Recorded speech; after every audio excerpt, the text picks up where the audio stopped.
এখানে মোট ৯ পদের খাবার আছে।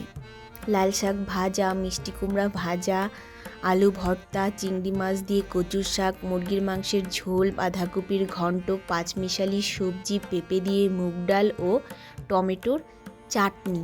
আর এই সকল রান্না আমি আজকে সকাল ৭টা থেকে দুপুর ১২টার মধ্যে করেছি এবং সকাল ৭টার দিকে একবার বাজারে গিয়ে কচুর শাক এনে সেই কচুর শাক দুপুর ১২টার মধ্যে রান্না করেছি।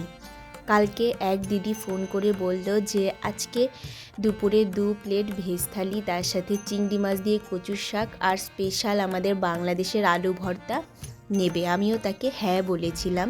তবে কালকে দুপুর ও রাতে খুঁজে কোথাও কচুর শাক পাইনি এবং দিদিকে অবশেষে রাতে বলা যায় কিছুটা ব্যর্থ হয়েই ফোন করেছিলাম যে দিদি কচুর শাক পাচ্ছি না, তারপরেও সকালে আমি একবার ভালো করে ট্রাই করব যেন কচুর শাক দিয়ে চিংড়ি মাছ আপনাকে দিতে পারি।